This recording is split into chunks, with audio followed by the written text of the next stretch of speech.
Hi, this is Alessio. Hope you're well. In this video, I want to talk to you about something very interesting and important that happened last week. In fact, I'm going to talk to you about what happened on this chart and what they potentially could mean going forward and the dangerous consequences that they could have for all of us, you, me, and everybody. So join me.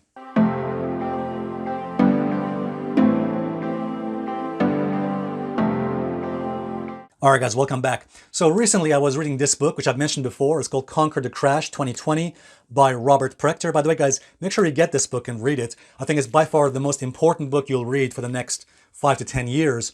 And the reason why this book matters is because it actually challenges an assumption which many people have, even in the mainstream media, about whether we're heading towards inflation or deflation. As you will see from the title of this book, the major threat coming our way is deflation. In fact, Robert Prechter explains in his book that the biggest threat for us in the next 10 years is likely to be deflation, not inflation. Actually, I made a video for you guys. You can have a go and look at it, about a brief explanation of why it is deflation as big threat, not inflation. But as you might have noticed, a lot of the people in the mainstream media, especially the financial news channels, they've been pushing this narrative that it is inflation that is the biggest threat coming our way, not deflation. Now, there is actually a good reason for this, because a lot of the mainstream media channels are not telling you things because they're true, but because they're partisan hacks. In other words, they're telling you things not because they are true or factual, but because it is something you want to hear. It's something their audience wants to hear. In other words, a lot of these mainstream media news channels,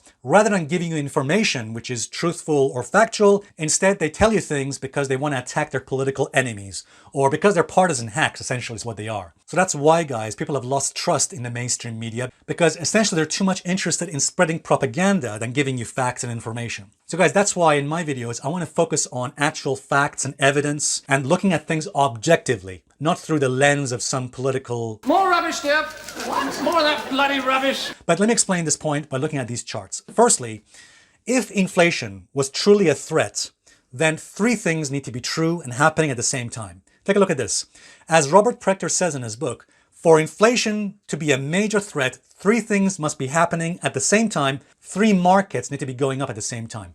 What are these markets? Firstly, rising rates, rising yields. So interest rate yields must be going up, which also means bonds need to be going down. Number two, we need to see a rise in foreign currencies like the euro, for example. And number three, we need to see a sharp rise in the price of gold. And by the way, guys, you guessed it. For deflation to be true, for deflation to be a threat, the exact opposite applies. So we just reverse everything. For deflation to be a threat, well, what you need is a rise in bonds, rise in bond prices, which also means a fall in interest rate yields. Number two, you need a rise in the US dollar, which also makes sense because when the dollar is dropping, usually it's a sign of devaluation of the currency, and actually that is inflationary. And the third thing you need for deflation is falling prices in gold. Now, here's what just happened recently on all these three charts: chart of bonds, chart of the US dollar, and the chart of gold. Let's begin first of all with bonds. Remember, rising bond prices is deflationary, okay? Look what happened in the price of bonds. This is TLT, 20-year treasuries, recently. After the huge crash we've seen the past several months, I think what's happened is the price of bonds have likely bottomed. In fact, it's possible to argue that we're potentially seeing a higher low, maybe an uptrend in bonds. You can see a potential higher low here in bond prices. So I actually think it's probable, and it's gaining in probability, that bond prices have likely bottomed. I think that as long as TLT, bond prices, remain above this low they made here, which on TLT is about 137 to 135, as long as bonds remain above this level, then the probability is that we're heading towards deflation, not inflation, and we could see rising bond prices. Now, if I'm wrong and TLT or bonds fall below that level, below the support level, then I'll have to change my mind and perhaps argue that inflation may be a threat. But for now, it looks as though bond prices may have bottomed as long as they remain above that level, 137. What about the chart of the US dollar? The US dollar just recently broke a key resistance trend line. Look at that. The US dollar on this chart, just very recently last week, rallied very strongly and it broke above that trend line. Now, it is true that sometimes these breakouts can be false breakouts. It's possible. So I'm not saying just because of a few days rally in the dollar, suddenly we reverse trend. It's possible, but at the moment it's not highly probable. All I'm saying is there are some things happening on the charts which are concerning, especially when you think about potential deflationary signs.